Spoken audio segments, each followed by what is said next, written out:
Morning. Good morning. Just want to take a second as we get going here just to acknowledge the passing of Ryan Sandberg. You know that I grew up a big Cubs fan, and so he was a big part of my childhood, my family. We watched him, Mark Grace, the whole crew on WGN for a number of years, and I know what he means to the city and the career that he had. So just thoughts and prayers to his family. And then also the tragedy there in New York with the NFL, the shooter, and so thoughts and prayers go out to the employee that got shot. Keeps things in perspective, you know, as we enter training camp and the guys are going hard. That a little bit more to life than just football. So with that being said, good day yesterday in terms of camp. Really enjoy being out there and the heat and the humidity being up like it was. I feel like that's really training camp to me, because that's where, as Coach Randall Ellis said to our guys a couple of days ago, that's where the boys separate themselves from the men, and vice versa. So it's good to see who rises to the top and who can push through when physically you don't feel your best. And it sounds like we'll have another day like that here today. Had a couple new faces out there with Colson getting more reps and Luther making his appearance, and that was good to see. And we'll see if we can piggyback and have another good one today. Open it up from there. With Colson getting more involved, what have you seen from him in the early stages? I know you guys were very impressed with his rehab, but now he's doing the football stuff more readily. What have you seen? Yeah, you can't gauge until you get him on the field the football instincts, and it showed up from the get-go. He had a particular block the other day where the defensive end looked to spin out of it, and he was able to anticipate that and able to stay on top of it. So those are things that really stand out to a coaching staff that maybe if you're just a regular bystander, you might not see.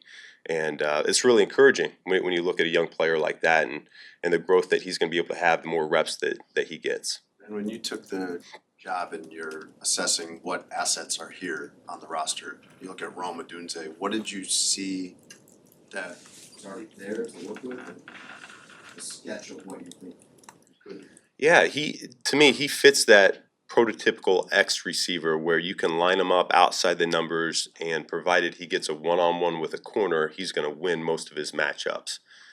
Slant routes, stop routes, go routes, you know, the whole route tree outside the numbers. And that's what I've seen from him so far. He's a really detailed route runner. I think he had a route yesterday in one-on-ones that was really impressive. He's looking one way, breaks the other way, and really snaps it off for a sharp cut. And when you have a long guy that can win contested catches and torque down the field and all that, but yet still can drop his weight and get into and out of routes like he can, that's really a unique skill set that we're going to look to capitalize on. And how does using DJ and Cole in the backfield give you an advantage on game days?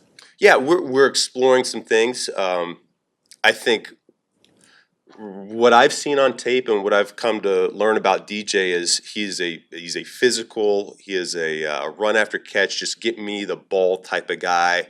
And so whether that's in the backfield, whether that's screens, whether that's, I think he had a nice go route the other day. There's a number of things that we're looking to do and explore to how do we get him the ball and get him in space. And so we're tinkering with that a little bit yesterday, you saw, and he's really receptive to it. All the offensive players that have been up here have talked about going against Dennis Allen's defense, seeing all these different looks and all these challenging things.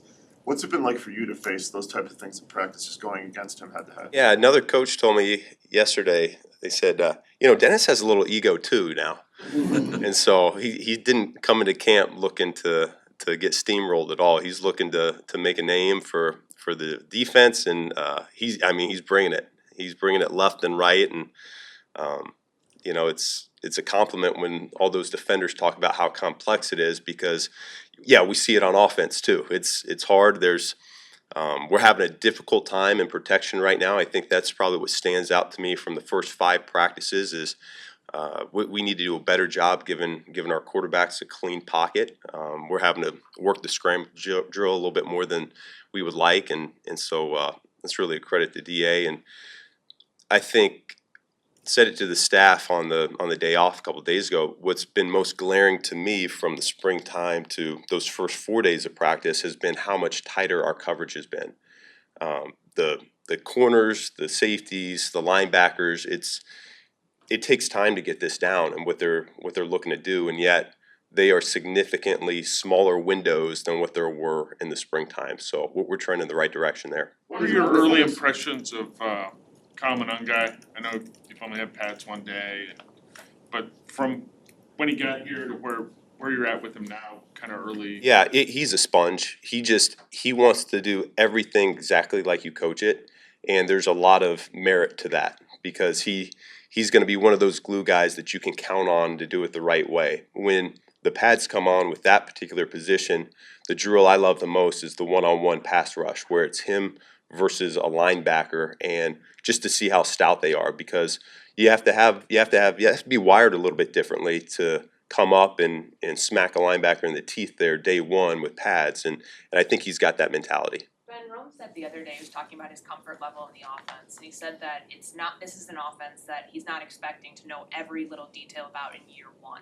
With as complex as the scheme is, how do you gauge what the level of mastery you expect the players to have as they're learning it now versus what it should be?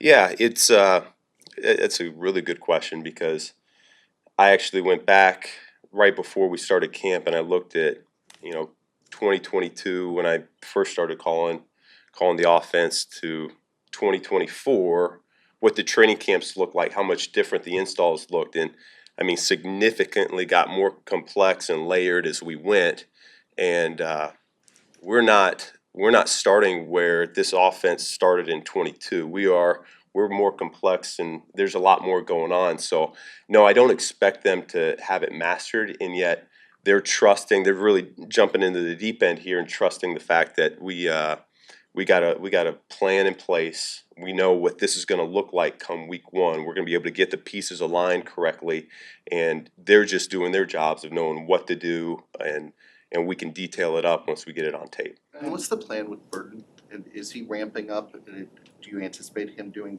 anything with team today or not? Yeah, we're going to start ramping him in there. He'll start getting some team reps slowly but surely, and we've got a number of guys that kind of started low, and now their volume keeps getting bigger every day. Receivers talk about, having to kind of learn everything and learn all the positions. What sort of challenge is that for a rookie who has missed a lot? Yeah, it shows up already. I mean, we were in the walkthrough yesterday afternoon, and the misalignments, we have to rehuddle, we have to start it all over again, and so he's a little bit behind right now. Did anything stand out to you the first day with pads on? No, I think the physicality showed up to a degree. I think today we're going to feel the pads. We're going to hear the pads, probably the right way to say it, a little bit more. I think those guys, they feel greased up from yesterday, and now they're going to know what to expect today, both with the weather and the competition. When things penciled in with the offensive line by the end of this week, as then you shift into the joint practices and the preseason? We'll circle back, that player day off, we'll sit down as a personnel staff and a coaching staff and assess where we're at, and I don't know that we'll be at a point yet where we want to pull the trigger on anything, but we're certainly getting more clarity every single day. Is that time sensitive in the sense that guys need to start training in the roles that they're gonna be? If somebody needs to be swing tackle, for example, they gotta work on both sides. It takes time for the five guys to gel. It does. It's just that's been my experience, and so the sooner we can identify who those five are going to be, I think the quicker we'll be at our top strength. But we got to identify who those five guys are first. Yeah, when it comes to Caleb mastering the motions and shifts, what stage is he at right now, and how do you kind of contextualize what the next step for him is in that regard? Yeah, I probably just see growth. He is so much more comfortable right now. Even yesterday, the walkthrough yesterday, just in terms of moving around. We go from gun to under to the tight ends are moving, the receivers are moving. We're adding a few more every single day, and so I think his process. And I told him this on the player day off. His process is really clean right now. I'm talking about how he's preparing. I'm really pleased with it. He's doing the work behind the scenes that no one else is seeing, and we're starting to see the dividends being paid from it. So, thank you guys. I didn't ask you that.